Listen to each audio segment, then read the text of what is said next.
শুভ সকাল বন্ধুরা, কেমন আছো সবাই? আশা করি সবাই ভালো আছো, সুস্থ আছো, আমরাও ভালো আছি। তো সকালবেলা ঘুম থেকে উঠে ব্রাশ করে মুখ ধুয়ে মেয়ে এখনও ঘুমাচ্ছে। আমি এই যে ব্যাগ হাতে নিয়ে চললাম বাজারে, কাজ দিয়ে যায় গাড়ি। বাজার থেকে কিছু সবজি নিয়ে আসি, আর সকালবেলাটা না বাজারে অনেক টাটকা সবজি পাওয়া যায়, সেই জন্য ব্যাগ নিয়ে যাচ্ছি। তো জুয়ের পাপা কোথায় যে গেল সেরকম সবজি নিয়ে আসতে, বাজার থেকে বলছিল নিয়ে আসবে, পরে আর নিয়েই আসেনি।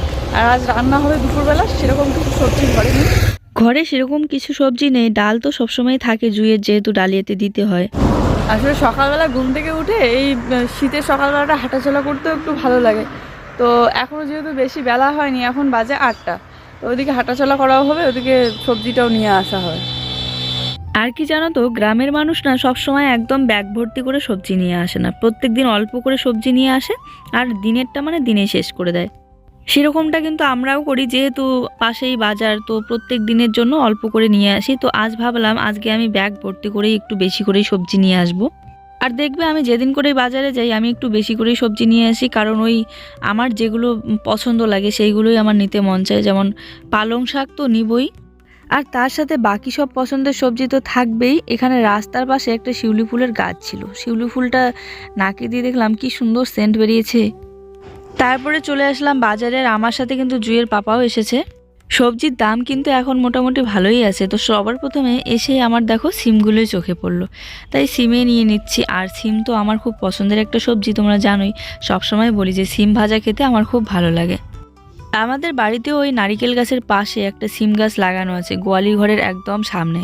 তো ওই গাছটাতে না, গাছটা সুন্দর হয়েছে, তবে ফল কিন্তু হয়নি, আসলে ছায়া পড়ে। তো দেখো কি সুন্দর সবজি বাজার বসেছে। আর এটা হচ্ছে আমাদের মোড়টা, বাজারের একদম ভিতর না, কিন্তু বাজারের ভিতরে সকালবেলা থেকে রাতে সন্ধ্যাবেলার দিকে বেশি ভালো সবজি পাওয়া যায়। তো ওইদিকে আর ভিতরে গেলাম না, যেহেতু এখানে কাছাকাছি আছে, এখান থেকেই সব সবজি আমি নিয়ে নিচ্ছি। তারপরে নিয়ে নিচ্ছি বেগুন। সব সবজিগুলো আমি বলছিলাম যে আধা কিলো করে দিতে, কিন্তু ওই 30 টাকার করে মিল করে দিচ্ছিল। কিছু সবজি আধা কিলো 20 টাকা, মানে 1 কেজি 40 টাকা। আর জানো আমাদের এদিকে কিন্তু ঠান্ডা খুবই পড়তেছে, এই সারাটা দিনেই কিন্তু ঠান্ডা থাকে, রোদ কিন্তু দেখা নেই। আর তার উপরে আবার যত বেলা হয় তত আবার কুয়াশাটাও বাড়ে আর হাওয়াটাও উঠে। খোলা লস তো 20 টাকা নেওয়া, বেশি নাই তো।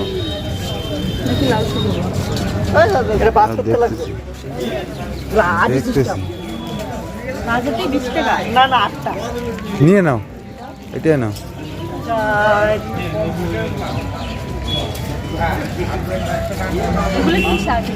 এটা হচ্ছে কালাই শাক। না খাই না খাই এগুলা।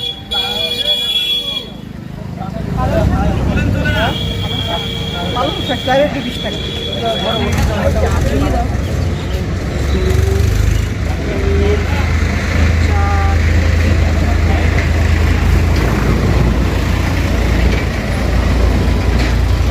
পালং শাক খাওয়া ভীষণ উপকার, বিশেষ করে জুইয়ের জন্য। তো এই জন্য জুই আর আমারও তো খুব পছন্দ লাগে, তাই একটু বেশি করেই পালং শাক নিয়ে নিলাম। আর পালং শাকটা আমি আলু দিয়ে বানাবো। তারপরে চলে আসলাম আলু নিতে। এইগুলো কিন্তু একদম নতুন আলু, সব কিছুই পছন্দ মতো নিলাম, কিন্তু ধনেপাতাটা নিলাম না, কারণ ভাবলাম যে বাবাকে দেখছিলাম আসতে, বাবা তো সবসময় ধনেপাতা নিয়ে যায় বাজার থেকে, হয়তোবা নিয়ে গিয়েছে, তাই আর নিলাম না।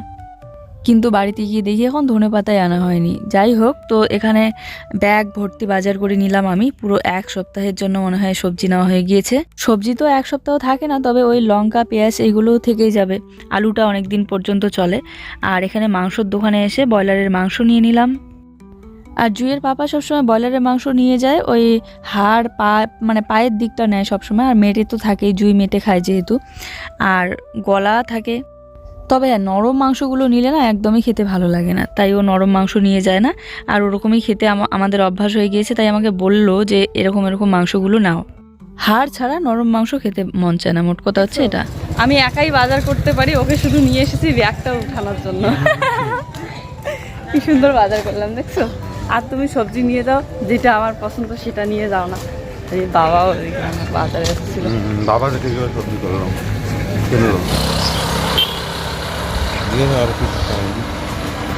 কি সবজি নিলেন বাবা? হ্যাঁ, এখনই কালার ডাল, সবজি আলু হবে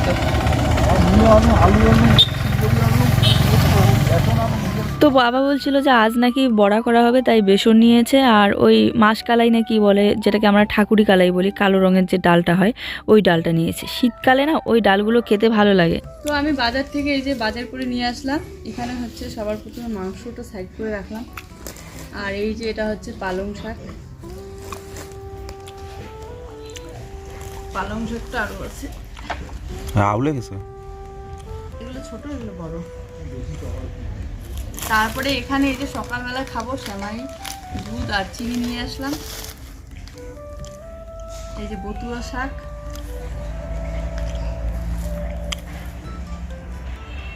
বতুয়া শাকগুলো কত ছোট করে দেখো বেঁধে রাখছি।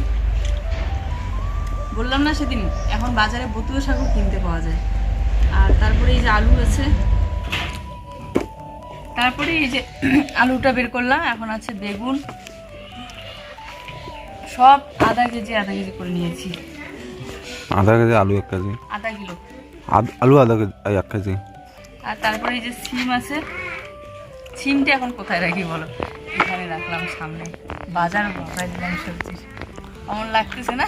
বাজার সাজাচ্ছি, দোকান সাজাচ্ছি। দোকান কে কে নেবেন চলে আসেন। সিম, আলু, গোবি। ও দোকানি, সিম লো, আলু লো, গোবি লো, बैंगन लो, धनिया लो, मिर्ची लो, हरी मिर्ची। তো তারপরেই তো আমি এই যে খুশি মনে সবজিগুলো বের করে তোমাদের সাথে শেয়ার করছিলাম, তখনই এই খবরটা পেলাম যে ওই ভুট্টার চারাগুলো তুলে দিয়েছে। আর বিশ্বাস করে ওইগুলো না পাখি তুলেনি, মানুষই তুলেছে। যেই দেখেছে সেই বলেছে। আমি বা ভুল হতে পারি, বাকি মানুষগুলো কি করে ভুল হয়, তাই না? যাই হোক, ওসব নিয়ে আর কথা না বলি। আর এদিকে দেখো সব কিছু আমি বের করে নিয়েছি। আমি কিছুটা রেখে দেবো আর কিছুটা শাশুড়িমাকে দেবো। পালং শাকটা বানানোর সময় অনেকটা কমে যায়, তাই সব পালং শাকই আমি নিয়ে নিলাম। আর তার সাথে কয়েকটা সিম আর 2-3টার মতো বেগুন নিয়ে নিলাম। আর সাদা বেগুন আমরা কালকে রাত্রিবেলা রান্না করে খেয়েছিলাম, মানে ভাজা করে। আজকে সবটা দিয়ে দিলাম। আর কাঁচা লঙ্কা কয়েকটা, আর বিনসগুলো। তো দেখো এখানে হচ্ছে আমি সেমাইটা বানানোর জন্য সেমাইটা ঢেলে নিয়েছি একটা প্লেটের মধ্যে। আর এই যে ঘিটা এত শক্ত হয়ে গেছে না, এই যে আঁচ পাচ্ছে এখন বলতেছে। একটু ঘি দিয়ে সেমাইটা ভেজে নেব। অন্যদিন তো ঘি থাকে না, তো সর্ষের তেল দিয়ে ভাজি। আর আজকে ঘিটা আছে, তো ঘিয়ের ওখান থেকে একটু ঘি নিয়ে নিলাম সেমাইটাকে ভাজার জন্য। বেশি তো ভাজতে হয় না, ওই সামান্য একটু। তো আমরা বাজার থেকে আসতেই মনে হয় 9:30 কি 10টার মতো বাজে তখন। তো এসে আগে ক্ষেতের ওখানে, মানে সবজি বের করতে গিয়ে ওই যে ক্ষেতের ওখানে গেলাম। ক্ষেত থেকে এসে তারপরে সেমাইটা বানিয়ে নিচ্ছি। তো হালকা একটু ভেজে নেব, আর বেশি ভাজলে আবার পুড়ে যাবে। তো এক হাতে ক্যামেরা ধরে এক হাতে আমি এদিকে খুন্তি নাড়ছি। ঠান্ডার দিন বুঝতেই পারো, সোয়েটার জামা কাপড়গুলো বেশি একটা ধোয়াধুয়ি করা হয় না। আর সোয়েটারগুলো তো ধুইলে শুকায়ই না। নাইটি তারপরে জামা কাপড় তবুও শুকায় একদিন না হলে 2 দিনেও। তো দুধটা আমি এখানে জাল দিয়ে নিচ্ছি ভালো করে। আর এখানে কটা কাজু কিশমিশ দিয়েছি। কাজু কিশমিশটা আগে ভেজে নিতে হতো ঘির মধ্যে, কিন্তু আমার একদম মাথায় ছিল না, তাই এখানে দিচ্ছি। আর শেষের দিকে দিতে হতো, তো আমি এখানে দিয়ে দিলাম, কোনো ব্যাপার না। আর চিনি দিয়েছি, ভালো করে দুধ থেকে জাল দিয়ে নিচ্ছি। অনেকে কি করে জাল দেওয়া অবস্থায় দুধের মধ্যে সেমাইটা ঢেলে দেয় কড়াইয়ে। আর তখন কি হয়, সেমাইটা একদম গলে যায় তাড়াতাড়ি, আর একদম দলা হয়ে যায়, খেতেও ভালো লাগে না। ঠান্ডা হলে তো একদমই ভালো লাগে না। আর দেখতে পাচ্ছ কতটা দুধ এখানে আছে, ঝোল টাইপের একটু হবে, কিন্তু একটু পরে আর ওই ঝোলটা থাকবে না, সব টেনে নেবে। দেখবে সেমাই আর সুজি এই 2টা জিনিস না, যতই একটু পাতলা করো না কেন, একটু পরে দেখবে শুকিয়ে গিয়েছে। তো আমি কিন্তু গ্যাসের জালটা নিভিয়ে রেখে সেমাইটা এর মধ্যে দিয়ে দিলাম, কারণ দুধটা একদম ভালো করে জাল দিয়ে ফুটিয়ে নিয়েছি। আর দুধটা এতটাই গরম ছিল যে ওর মধ্যে সেমাইটা দেওয়ার সাথেই একদম সেদ্ধ হয়ে যায় সেমাইটা। তো দেখো কতটা পাতলা কিন্তু ঝোল বানিয়েছিলাম আমি, সবটাই টেনে নিয়েছে। তো এখানে আমি বাটিতে সাজিয়ে নিচ্ছি। আজকে সকালবেলার আমাদের খাওয়া দাওয়া হচ্ছে এই যে সেমাই। জুয়ের পাপা না খুব পছন্দ করে সেমাই জিনিসটা। এই যে আজকে খাবে, আমি শিওর যে কালকে আবার ও সেমাইয়ের কথা বলবে। তো যাই হোক, আজকে আমি পুরো প্যাকেটটাই বানিয়ে নিয়েছি। আর একটু বাবার জন্য, আর বাকি জুয়ের জন্য, আমার জন্য, আর জুয়ের পাপার জন্য, 4 জনের জন্যই একটু করে সাজিয়ে নিলাম প্লেটের মধ্যে। ডিসেম্বরের প্রায় শেষ আর জানুয়ারির শুরুর দিকে, তাই না? নতুন বছর আসছে, সবাইকে নতুন বছরের অনেক শুভেচ্ছা রইল আর অনেক ভালোবাসা রইল। নতুন বছর সবার অনেক ভালোভাবে কাটুক। আবার একটা বছর জীবন থেকে চলে গেল, তাই না? আমিও চাই যে আমাদের নতুন বছরটাও ভালো করে কাটুক। আর কি বলতো, আমি চাই আমার জীবনে আবার যতগুলো বছর আসবে ততগুলো বছরে যেন আমি আমার স্বামী সন্তান পরিবার নিয়ে একসাথে কাটিয়ে দিতে পারি ভালোবেসে। তো সেমাইটা খেয়ে এখন আমি বিছানা গোছাতে লাগলাম, আর ব্ল্যাঙ্কেটগুলো সব ভাঁজ করে সাইডে রাখলাম। আপাতত জানালাটা খোলা আছে, একটু পরে আমি বন্ধ করে দেব, কারণ না হলে ব্ল্যাঙ্কেটগুলো না সব ড্যাম হয়ে যাবে। হ্যাঁ, জুয়ের এই টি টেবিলটা আমি এই ব্ল্যাঙ্কেটগুলো রাখার জন্যই ব্যবহার করছি বর্তমানে। বিছানায় রাখলে না বিছানাটা ভর্তি হয়ে থাকে, জায়গা কম পাওয়া যায়, এজন্য ওখানেই রাখি। তারপরে মেয়েকে খাওয়ায়, মেয়েকে নিয়ে এখন বসলাম, ওকে একটু ড্রয়িং শেখাবো আর হোমওয়ার্ক যেগুলো দিয়েছে আর কি সেগুলো করাবো, আর তার সাথে এদিকে বিছানাটাও ঝাড়াঝাড়ি করছি। প্রতি বছর ভাবি যে এবছর দূরে কোথাও পিকনিকে যাব ঠান্ডার সময়টা, আর তার উপরে জানো আমি সেই মেয়েবেলা থেকেই শখ যে মানে বাইরে কোথাও পিকনিক করতে যাব, দূরে কোথাও পাহাড় এলাকায়, কিন্তু একবারও যাওয়া হয় না। এই জন্য বাড়িতেই যখন কোনো পিকনিক হয় তখন আমরাও করি বাড়িতেই, যেহেতু দূরে যেতে পারি না। আর আমি কয়েকদিন ধরে রোদের অপেক্ষা করছিলাম, ভাবছিলাম রোদ উঠলে এই লাল রঙের বিছানার চাদরটা ধুয়ে দেবো আর একটা যে চাদর আছে ওটা বিছিয়ে দেবো। কিন্তু এক দিদিভাই কমেন্ট করে বলেছে যে ঠান্ডার সময়টা যতদিন আছে ততদিন এটা বিছিয়ে রেখো, এটা ধুইতে হবে না, এমনিতে রোদে শুকাইলেই হয়ে যাবে। একবারে ঠান্ডাটা শেষ হোক তারপরে তুমি ধুয়ে নিও, আর আপাতত রোদের মধ্যে একটু শুকিয়ে ঝেড়ে ঝুড়ে আবার বিছিয়ে রেখো। তো ঠিক আছে তাই করব। আর কি বলতো, যখন মানে খুব দেখবো নোংরা হয়ে গিয়েছে তখন শুধুমাত্র ধুয়ে দেবো।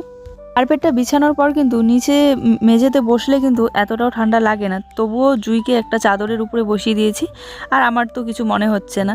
কার্পেটটা না দিলে যদি শুধু মাদুরটার উপরে বসতাম তাহলে ঠান্ডা লাগে।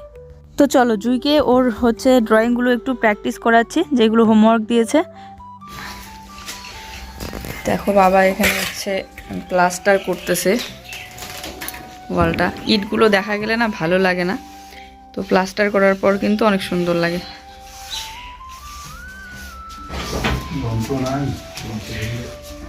বাবা কাঠমিস্ত্রি হয়েও এত সুন্দর রাজমিস্ত্রির মতো দেখো ফিনিশিং দিয়েছে। আবার যখন ভালো করে ফিনিশিং দেওয়া হবে তখন কিন্তু আরও সুন্দর লাগবে দেখতে। আর এইগুলো যদি রং করা হয় কেমন লাগবে বলো? এগুলো কি ভ্যানত করে নিয়ে ধরছেন? ভ্যানত না মাথাতে বাড়ি নিয়ে যান? ওটা ভ্যান লাগা আছে না? ও রাস্তার ওটা থুবেন, পরে আস্তে আস্তে নিয়ে যাবেন। ঠান্ডা কানে কই নেই সত্যি কথাটা, ইদানিং ঠান্ডাটা বেশি পড়ছে। এই ঠান্ডাতে স্নান করলে আমার অবস্থা শেষ। তবু করতে হবে গরম জল করে কালকে, ভালো না। সবজিগুলো এখন ওখানেই রাখা আছে। তো এখানে আমার জন্য এই যে ভাত নিয়ে নিলাম, এখন আমিও একটু খেয়ে নিই। ওই দেখো দেখছো আজকে নাকি ঠান্ডার জন্য স্নানই করবে না। তো এই যে এগুলো হচ্ছে ব্রয়লারের মাংস, ডালে বাটি নিয়ে দাও। তার সাথে আছে ডাল, শাক আর বড়া। এগুলো কিসের বড়া? কিসের? ও নসি পাতার বড়া। জামা কাপড়গুলো রেখে সবে বাইরে গেলাম, তাতেই সব পড়ে গেল। তো এদিকে আমার এখন যেতে হবে বাসনপত্র মাজতে, আর জুই আমাকে ডাকতেই এসে বলছে মা আসো তাড়াতাড়ি ব্ল্যাঙ্কেটের ভিতরে ঢুকো। এই দেখো বাপ বেটি মিলে শুয়ে আছে, কি রেস্ট করছে, ঘুমিয়ে পড়াশোনা ঠিক আছে। আজকে জুয়ের স্কুলে ভর্তি ছিল, তবে আজকে না করে কালকে করলেও হবে। 3 তারিখে বই দিবে মনে হয়, নতুন বই। তো ও বলছে যে আজকে যাব না, কাল পরশু গিয়ে ভর্তি করে দিয়ে আসবো স্কুলে, নতুন ক্লাসে উঠবে জুই, হ্যাঁ না জুই? তো চলো, ঠান্ডা লাগছে বাইরে, রোদ তো দেখা নেই। এখন বাসনপত্রগুলো মেজে ধুয়ে জল ঠল নিয়ে এসে রেখে দিই, আর হাতে পায়ে একটু তেল ঠেল মাখিয়ে নিলাম।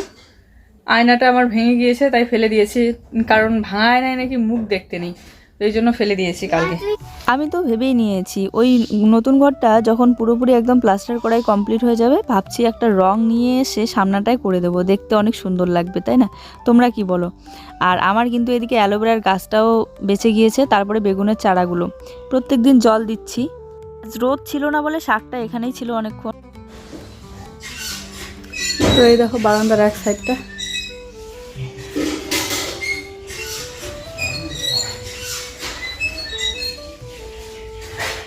প্লাস্টার করা হয়ে গেছে।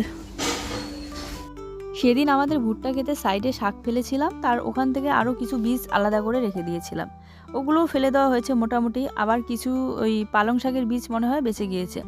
আর লাউ আসা।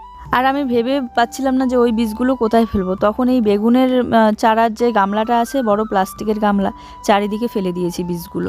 জানি না হবে নাকি, কারণ যেহেতু জল দিচ্ছি বেগুনের চারাগুলোতে, আমার মনে হয় আগে গাছটা উঠতো, চারাটা হতো, তারপরে জল দিলে ভালো হতো। কিন্তু অতদিনে তো বেগুনের চারাগুলো শুকিয়ে নষ্ট হয়ে যাবে জল না দিলে। যাই হোক, তারপরে আমি চলে আসলাম বাসনপত্র মাজতে। এমন ঠান্ডায় আমাকে দেখো, এখনও সোয়েটার পরিনি। আমি ভাবলাম আগে বাসনটা মেজে নিয়ে হাতে পায়ে একটু তেল মাখিয়ে নিয়ে তারপরে সোয়েটারটা পরি। তো ঠান্ডাতেই কাঁপতে কাঁপতে এদিকে বাসনগুলো মেজে নিচ্ছি। আর এক দিদিভাই কমেন্ট করে বলেছিল যে তোমাদের কলের পাড়ের ওইদিকে যে ওই ঘর, নতুন ঘরটার ওয়ালগুলো দেখা যায় বাবাদের ঘরের, ওই ওয়ালগুলো না তুমি প্লাস্টার করে দিও, যখন তোমার নতুন ঘরের কাজ কমপ্লিট হবে তখন। অবশ্যই করব, কেন করব না। তবে এবার পেমেন্ট পাওয়ার পর থেকে ওকে বলছি যে ইটগুলো অর্ডার করো, না হলে কবে ঘরের কাজটা শুরু করব, যেহেতু এখন ইটের কাজই আছে, তাই না। আবার এদিকে কারেন্ট বিলও দিতে হবে, কারণ অনেক দিনেরই ডিউ আছে, তো অনেকগুলো হয়ে গিয়েছে। ভাবছি এই মাসে দিব, আর বেশি দিন হলে আবার না দেওয়ার জন্য, ওই ডিউটা থাকার জন্য তখন আবার ওই কারেন্টেই কেটে দিয়ে যায় অনেকগুলো টাকা বিল হলে। তো এই জন্য ভাবছি যে দিতেই হবে। আর কোনটা যে করব এটাই বুঝতে পারছি না, মানে এদিকে করলে এদিকে হয় না, ঘরের কাজ শুরু করব না কি এদিকে কারেন্ট বিল দেব। মনে হয় 3-4 হাজার টাকার মতো বিল হয়ে গিয়েছে। আসলে প্রতিবার অল্প করে দেওয়া হয়, এর আগেও দেওয়া হয়েছিল, তবে ওই যে যেইটা বাকি থাকে ওটা থেকে আবার সুদ বাড়ে, পুরোটাই একবারে ক্লিয়ার করতে পারি না। যাই হোক, আজকের ভিডিওটা এই পর্যন্ত।